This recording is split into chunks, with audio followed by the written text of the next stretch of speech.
এখন থেকে আপনার প্রিয় সিরিয়ালগুলো ফ্রিতে দেখুন এক্সক্লুসিভলি শুধুমাত্র সান নেক্সটে। এখনই অ্যাপ ডাউনলোড করুন। মানে দোষ তো ওরাও করেছে স্যার, রক্তক্ষয় তো ওরাও করেছে। দেখেছো ছেলের তেজ দেখো, ওকে বাঁচাতে চাইছি আর আমায় জ্ঞান দিচ্ছে, এমন ভান করছে যেন ওর বাবা কোনো দেশের প্রাইম মিনিস্টার। হ্যাঁ তাই ভাবলে তাই, আমার বাবা আমার কাছে দেবতা, আর দেবতার অপমান যারা করে তাদের কাছে দীপু জীবনেও হাত জড় করে না, মরে গেলেও না। এই কি আছে, ওকে লকাপে ঢোকাও।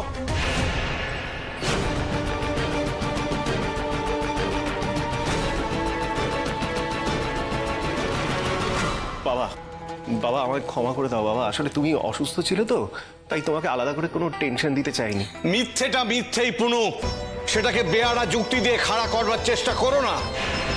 বাবা দেখো, তুমি তো তখন সবে হসপিটাল থেকে ফিরেছিলে, তখনই যদি তোমাকে আমরা এরকম একটা খবর দিতাম, তুমি কতটা শকড হতে বলো তো? হলে হতাম। দীপুর খবর শুনে আমার যতটা না খারাপ লেগেছে, তার থেকে বেশি খারাপ লেগেছে তোমরা আমাকে কেউ কিছু বললে না, কেউ না, জানানোর প্রয়োজনই মনে করলে না। বাবা বাবা প্লিজ প্লিজ তুমি রাগ করো না, একটু ঠান্ডা হও। শোনো দেখো, আমরা কেউই তোমাকে হার্ট করার উদ্দেশ্যে কিছু করিনি কিন্তু। এক্স্যাক্টলি, দেখো তখন তো তোমাকে নিয়ে জমে মানুষের টানাটানি চলছিল, আর তাছাড়া দীপুর কাণ্ডজ্ঞান না থাকলেও আমাদের তো আছে।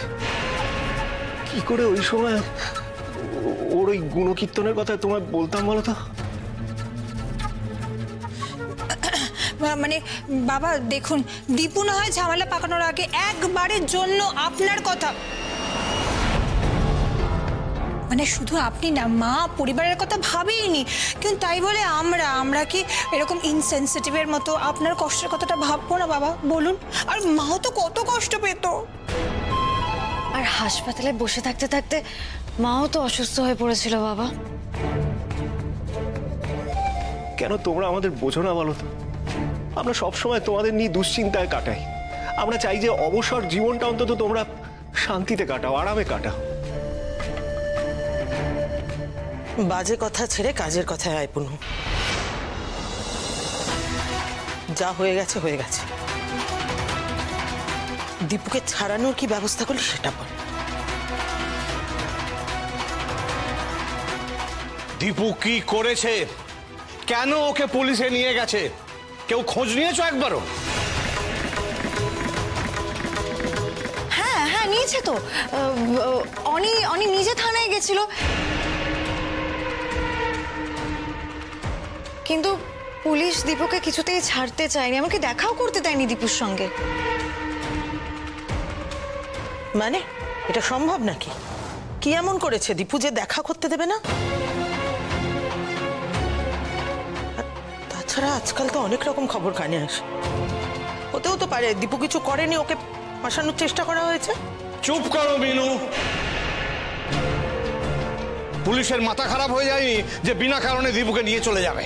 আমার দীপু এমন কিছু করতে পারেই না যে ওকে থানায় যেতে হতে পারে। তোলো মাথায় তোলো, এই তার পরিণতি। সব দোষ তাহলে এখন আমার, তাই তো? মিনু, মানুষের জীবনে শিক্ষা দীক্ষার একটা অসীম ভূমিকা আছে, সেটা ঈশ্বর চোখে আঙুল দিয়ে দেখিয়ে দিচ্ছেন, পারলে বোঝবার চেষ্টা করো। দীপু তো শিক্ষাটাই পায়নি মা, তুই যাই বলো, দীপু আর তোমার বাকি ছেলেমেয়েদের মধ্যে কিন্তু একটা তফাৎ আছে। আমি যতবার দীপুকে শক্ত হাতে ধরতে গেছি, তুমি আমায় থামিয়েছো, বুঝিয়েছো যে সব ঠিক হয়ে যাবে। এই ঠিক হওয়ার নমুনা? সবার সামনে এরকম ভাবে বলছো? আমি থানায় যাব।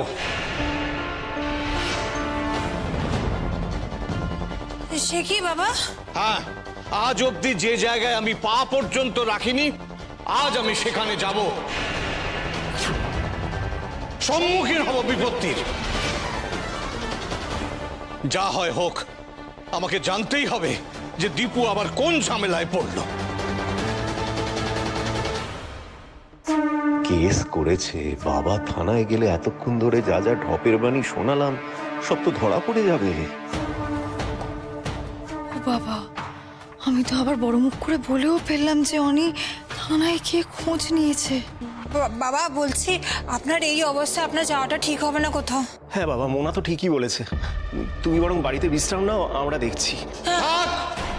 তোদের আর দেখতে হবে না, তোরা তো গেছিলিস, লাভ হয়েছে কিছু? এবার আমাকে যেতে দে।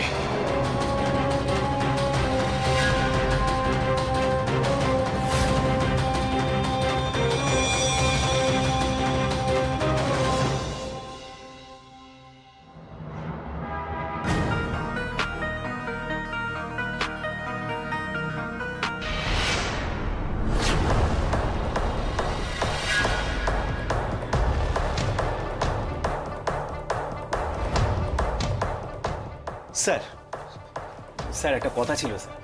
কে আপনি? স্যার আমি দীপুর দাদা প্রণবেশ। স্যার ও কি করেছে স্যার? ওকে কি করে ছাড়াতে পারি বলুন তো? বাবা, আপনার তো দেখছি বিরাট তাড়া। বাবার সামনে আমাদের মিথ্যে বেরিয়ে এলে মহা বিপদ হয়ে যাবে। ফোনে কি আপনার সাথেই কথা হয়েছে? চেনেন না বলে তো ফোন কেটে দিলেন। সেটা কি আপনি? হ্যাঁ হ্যাঁ হ্যাঁ স্যার, কোনো উপায় ছিল না আসলে। বাবা তো খুব অসুস্থ, বাবার সামনে ছিল, আসলে ওই অসুস্থ মানুষটার সামনে কিছু বলতে চাইনি।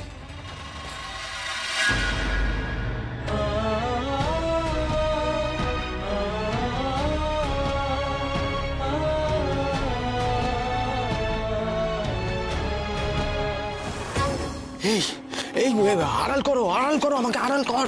ওইখানে ঠিক করে। এ কি বাবা, তুমি এখানে চলে এলে? না মানে আমি তো কথা বলছি, তুমি বসো না, আমি ঠিক মিটিয়ে নেবো। সরে যা।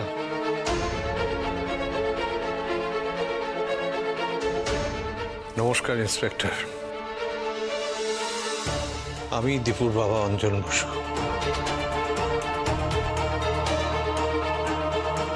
বাবা, আপনি তো দেখছি কোনো সেলিব্রিটি থেকে কম কিছু নয়। সেই সকালে ফোন করেছিলাম, এতক্ষণে আসার সময় হলো।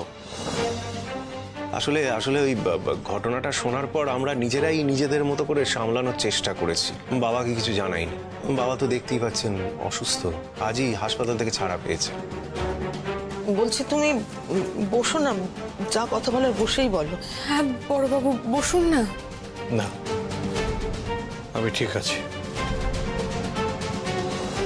আমাকে বলুন ইন্সপেক্টর, দীপু কি করেছে?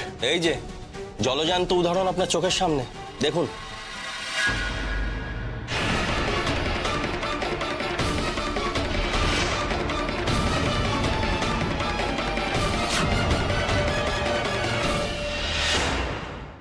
ওদের এই অবস্থা?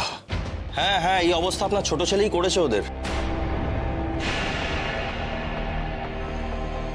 এই দুটো ছেলেই ভিকটিম। ওদের কাছ থেকে ঘটনাটা শুনে নিন। দেখুন মেরে মেরে কি করেছে, আপনি নিজের চোখে দেখুন। দোষ করেছে বলে মার খেয়েছে। এই দীপু,